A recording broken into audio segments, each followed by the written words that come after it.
కోటీశ్వర్లవ్వాలనే కలను నెరవేర్చుకోండి. వెంటనే జేకేఆర్ గురువు గారికి కాల్ చేసి అపాయింట్మెంట్ తీసుకోండి. నమస్తే రమ్మగారు. నమస్తే జయ. చందమామ కథ ఒకటి చెప్తారండి. ఇంకోటి చెప్దాం.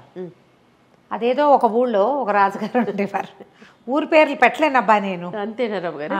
రాజుగారికి ఒక భలే అందమైన కూతురు ఉండేదట. రాజుగారు చాలా గొప్పగా ఉండేది. మా పిల్ల ఎంత అందగత్తో అని. అయితే చుట్టుపక్కల రాజ్యాల వాళ్ళందరూ మీ పిల్లని మాకివ్వండి మాకివ్వండి మాకివ్వండి అనేవాళ్ళు. అందం కోసం. ఆ అందం కోసం. ఆ అందగత్త అయిన అమ్మాయి ఏం చెప్పిందంటే, నాన్న తెలివి తక్కువ వాళ్ళకి ఇవ్వద్దు నాన్న, నన్ను తెలివైన వాళ్ళకి ఇవ్వు అంది. సహజం కదండి. వాళ్ళని వీళ్ళని ఏదైనా మాట్లాడితే ఏమిటి వీళ్ళు ఇలా ఉన్నారు వాళ్ళు అలా ఉన్నారు అలా అనిపించేది. కొంతమంది తెలివిగల వాళ్ళుగా కనపడేవారు, కానీ వాళ్ళు తనకంటే తెలివిగల వాళ్ళు కాదేమో అనిపించేది. సరే, ఈ లోపల ఊళ్ళో కూడా బాగా సంపాదన పరులైన వాళ్ళు, అంటే మంచి ధనవంతులైన వాళ్ళు, చిన్న రాజ్యం అది, అమ్మాయిని మాకు ఇవ్వండి రాజ్యాన్ని మేము సేఫ్గా చూసుకుంటాం ఇలాంటివి కూడా చెప్తుండేవాళ్ళు. చివరికి ఆయన గుళ్ళు మండిపోయింది. ఇలా కాదు, మా పిల్లకి స్వయంవరం లేదు, నేనే చెప్తా, నన్నెవరు మోసం చేస్తారో వాళ్ళకి నా పిల్లని ఇస్తానని. నన్ను మోసం చేయలేకపోతే 100 కొరడ దెబ్బలు బడికి అని చెప్పాడు. అయినా సరే రాజకుమార్తె తాలూకు సౌందర్యం పట్ల ఆసక్తితోటి వారా వీరా వచ్చేవాళ్ళు రాజుగారికి ఏవో ఒకటి పిచ్చి మాటలు చెప్పి ఆయన్ని మోసం చేయలేక ఆయన్ని బోల్తా కొట్టించడం వాళ్ళ వల్ల గాక కొరడా దెబ్బలు తినిపోయేవాళ్ళు. క్రమంగా యువరానికి పెళ్ళవుతుందని ఆశ కోల్పోయారు జనాలు. రాజుగారు అతి తెలివి కలిగిన వాడు. ఆయన మోసం చేయటం అంత ఈజీ కాదు. ఎలాగా? సరే, ఈ ఊళ్ళో ఒక వ్యాపారస్తుడు ఉన్నాడు. మంచి డబ్బులున్నాయి ఆయనకి. ఆ పళాన 2-3 రాజ్యాలు కొనేయగలడు ఉన్న పళాన. అయితే ఆయనకి 3 అబ్బాయిలు ఉన్నారు. పెద్దవాళ్ళు ఇద్దరు మంచి చురుకైన వాళ్ళు. వ్యాపారం 3 పువ్వులు 6 కాయలు 16 పువ్వులు కూడా చేసి పారేశారు. 3వ వాడి పేరు బుద్ధుడు. వాడికి ఏం రాదు, వాడు ముద్దురా చిప్ప. ఏదో చేసుకుని ఆడుకుంటూ ఉండేవాడు. ఉత్సాహం లేదు వాడికి, ఏమి వ్యాపారంలో అసలు ఆసక్తి లేదు. సరే, లాభం లేదని ఈ రాజుగారు, ఈ వ్యాపారస్తుడి కొడుకులు అన్నారు, నాన్న నాన్న రాజుగారు అంతు చూసి మేము రాకుమార్తెను పెళ్లి చేసుకుంటామని పెద్ద అబ్బాయి వెళ్తానన్నాడు. అనేసరికి సరే పంపించాడు. ఆయనకి ఏంటంటే తన కొడుకుల తెలివి మీద చాలా నమ్మకం ఉంది. ఆయన ఎక్కువ నమ్మాడు. మరి నమ్మి, వెళ్ళరా నువ్వైతే సాధించుకొచ్చేస్తావు, క్షణం నీకు ఎంతసేపు రాజును మోసం చేయటం, నీకు చిటికలో పని వెనతో పెట్టిన విద్య, అలాంటివి చెప్పి పెద్ద అబ్బాయిని పంపాడు. పెద్ద అబ్బాయి వెళ్ళాడు, రాజుగారి దగ్గరికి వెళ్ళి కూర్చున్నాడు. రాజుగారు రెడీగా ఉన్నారు. అదేంటండి ఆ చిలక ముక్కు ఆ రంగులో ఉంది అన్నాడు. అనేసరికల్లా ముక్కు ఆ రంగులో ఉండేటువంటి, నీ కళ్ళే ఆ రంగులోనే, చిలక ముక్కు ఎర్రగానే ఉంటుంది, నన్ను అడు తిప్పలేవు పో అనేసాడు. ఆ చిలక ముక్కు ఆ రంగులో ఉందనగానే ఏది అంటాం మనం సహజంగా. పారలేదు, చిలకలు భలే ఉన్నాయి అన్నాడు. దానికి పారలేదు. ఆ బాతులు ఒక్క కాలు మీద నడుస్తాయండి. బాతులు ఒంటి కాలు మీద నడవటం ఏంటి? మన ఊళ్ళో ఉన్న బాతులన్నీ ఒకేలా నడుస్తాయి. ఇక చిలక లేదు, బాతు లేదు, ఎలుక లేదు, ఏం చేసినా ఆయన వినట్లేదు, పంపించేశాడు. 2వ వాడు కూడా నేను వీడికి 100 కొరడా దెబ్బలు విధించి 6 నెలలైనా కోలుకోలేని రకంగా చితకొట్టి పంపించారు. 2వ వాడు కూడా ట్రై చేస్తానన్నాడు. 2వ వాడు ట్రై చేస్తాట. రాజుగారి దగ్గరికి వెళ్ళి కూర్చున్నాడు. మన దూరంగా ఉన్న కొండ మీద ఉన్న మొక్కలు నీలంగా కనపడుతున్నాయి. మామూలుగా ఆకుపచ్చగా కనిపిస్తాయి కదా, చూడండి నీలము ఆకుపచ్చ ఎలా కనిపిస్తుందో అన్నాడు. నేను చచ్చినా చూడను, నేను రోజు చూస్తా ఆ కొండకేసి. ఇవాళ కొత్తగా నీలంగా ఎలా అయిపోతుంది, ఏప్రిల్ ఫుల్ చేయడానికి నా దగ్గర ఈ ఆటలైన సాగమనేసాడు రాజు. అలా చిన్న మాటకి లొంగడు, పెద్ద మాటకి లొంగడు.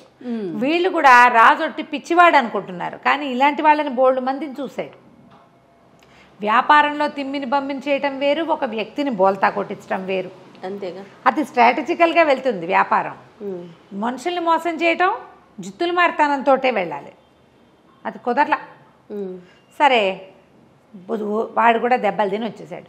3వ వాడు నీ కూడా పోయేస్తాను నాన్న అనగానే వాళ్ళ నాన్న అన్నాడు, ఒరే మహామహులు వీళ్ళిద్దరూ, ఉద్దండ పండితులు, వాళ్ళే హ్యాండిల్ చేయలేకపోయారు, బుద్ధుడివి నీ వల్ల ఏమవుతుందని ఒట్టి తింగరవే తవ్వి, తింగరాడివి నువ్వు, నీ వల్ల అసలు కాదు, నీకేమీ రాదు, నువ్వు వ్యాపారమే పట్టుబడలేదు, నీకెందుకురా వృధాగా దెబ్బలు తింటావంటే, సరే ఆ దెబ్బలు ఏమిటో వాళ్ళిద్దరూ తిన్నారు, నేను తినపోతేట నేను కూడా తింటా అన్నాడు.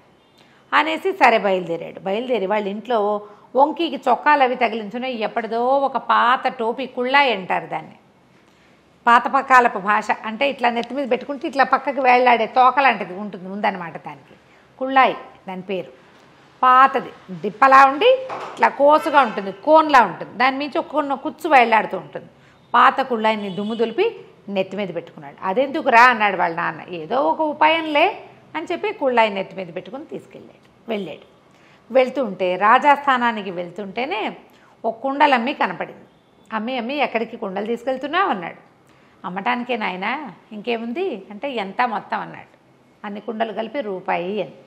5 రూపాయలు ఇస్తా, నేను చెప్పిన పని చేస్తావా అన్నాడు. చేస్తానాయన, 5 రూపాయలు ఇస్తే ఎందుకు చేయను అని చెప్పి 5 రూపాయలు చేతిలో పెట్టి చేస్తాను. సరే నువ్వు నా వెనకాలరా అని చెప్పి ఇక్కడుండు నే కేకేసేదాకా రాజుగారి దగ్గరికి వెళ్ళాడు.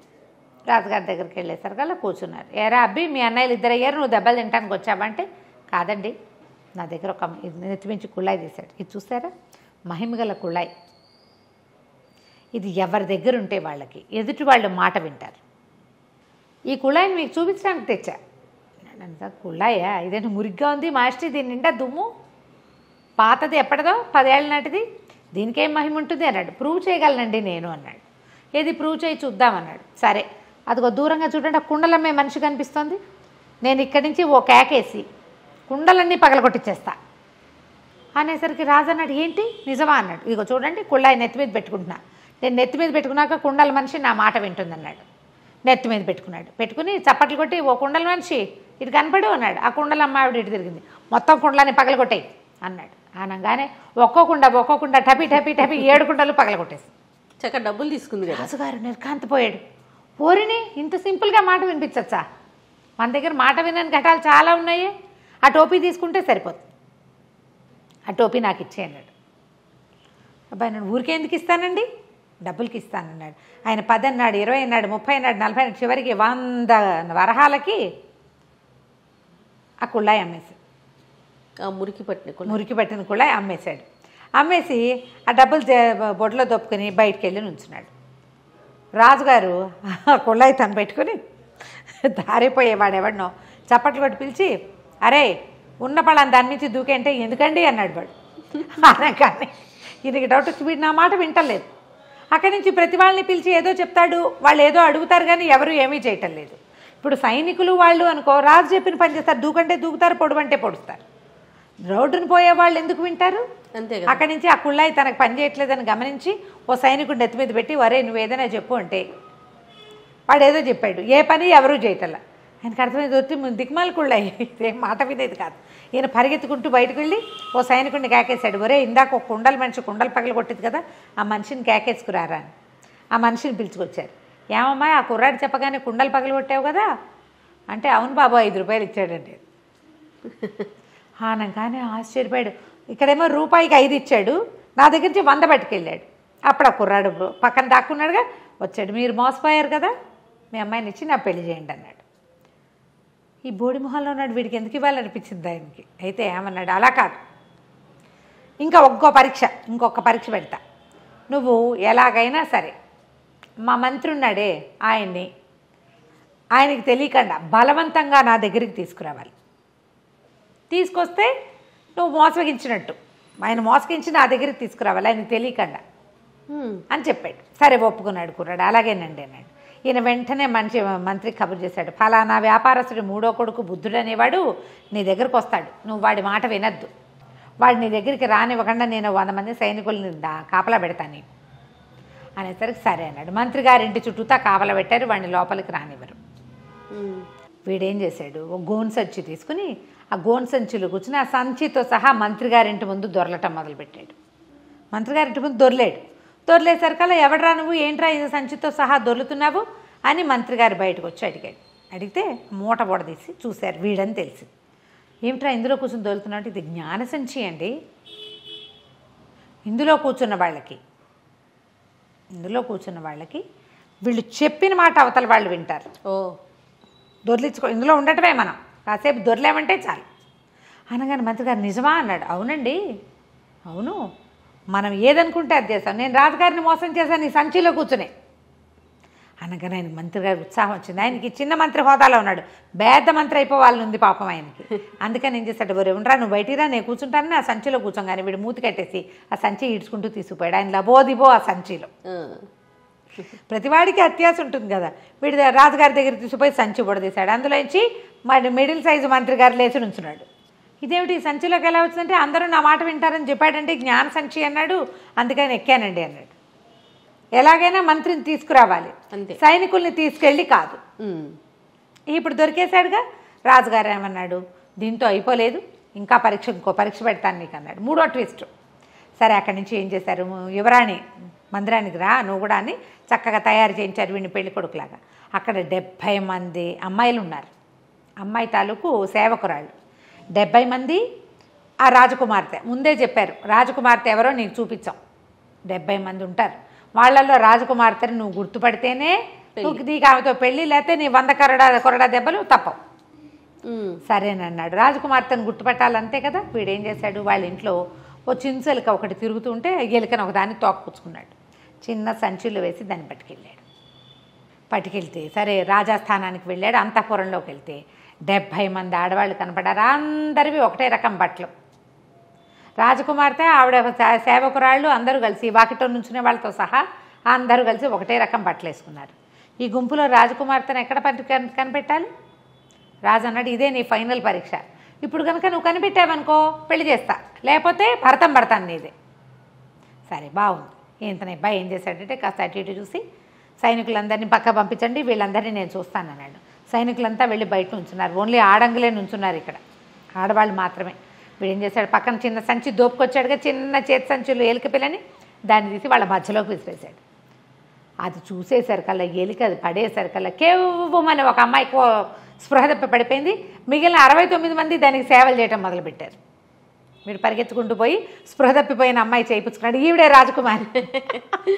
బాగుంది. మిగిలిన వాళ్ళందరూ పనిచేసేవాళ్ళు, వాళ్ళకేం భయము, ఎలుకని చూస్తేను కుందేలను చూసి బొద్దింకని చూసి వాళ్ళు ఎందుకు భయపడతారు. అతి సుకుమారైన రాకుమారి మాత్రం ఊరికి ముందు మూర్చపోయింది. అనేసరికల్లా రాజుకి ఇంకేం చేయాలో తెలియలే, తప్పించుకోలేమనిపించేసింది. సరే ఇంకప్పుడు ఏం చేస్తాడు, ఇంత తెలివిగలవాడని చెప్పి ఆ వ్యాపారస్తుడి కొడుకైన బుద్ధుడికి ఈ రాజకుమార్తెనిచ్చి పెళ్లి చేశాడు. అత్యంత తెలివితేటలు కలిగినటువంటి పెళ్లి కొడుకుగా ప్రకటించి వాడికిచ్చి పెళ్లి చేశాడు. కథ కంచికి మనం ఇంటికి. చాలా బాగుందండి. నమస్తే. నమస్తే.